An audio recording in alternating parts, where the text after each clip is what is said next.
bloody war in Ukraine, with political attack ads painting Orban as Moscow's puppet, a strongman leader determined to side with authoritarian Russia instead of the democratic West.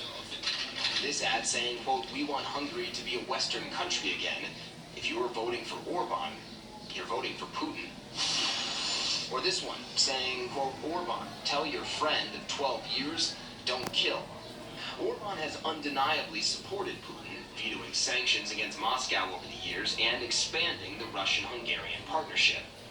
Pro-Russian policies of Viktor Orban, which are a very important building block of his entire political vision, are now exposed. And with Putin's popularity plummeting, the opposition calculus is simple. Orban plus Putin equals a winning political strategy. But not so fast. Because Orban is fighting back. Call it a flip-flop, call it a pivot, but Orban is no longer Putin's best buddy.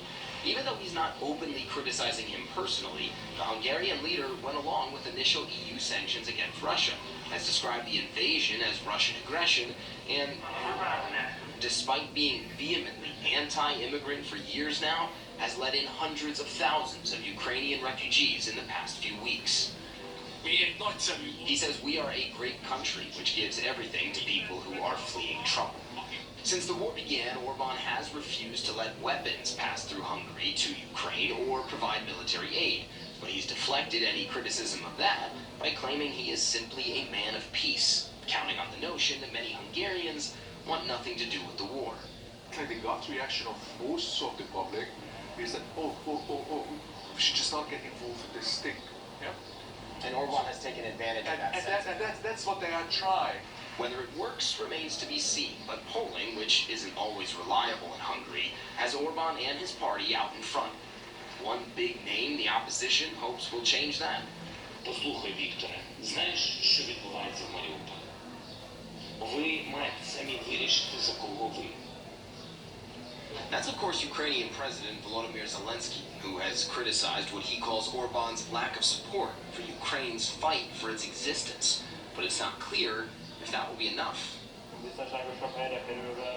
At an anti-Orban rally on Saturday, Ukraine flags flew, and the crowd kept pushing the Orban-Putin narrative. But not many people showed up.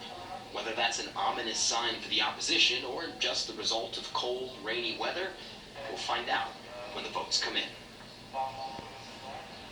Now, Orban is still trying to find ways to help out his old friend Vladimir Putin. For example, he initially went along with EU sanctions, but Orban has said he will not go along with any ban on Russian energy being imported here to Hungary. He says that that would make life harder for ordinary Hungarians, more expensive, which is true, but at the same time it's pretty convenient that it also continues to allow Vladimir Putin access to this energy market, something that can be lucrative.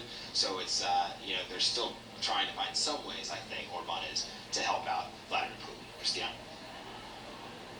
Indeed, and you heard President Zelensky lay into him, really. Matt Rivers, thank you so much. And let's just not forget that Hungary defines itself as an illiberal democracy. It is practically autocratic, and it figures very, very importantly in President Biden's attempt to win, democracy versus autocracy. So it's an important election.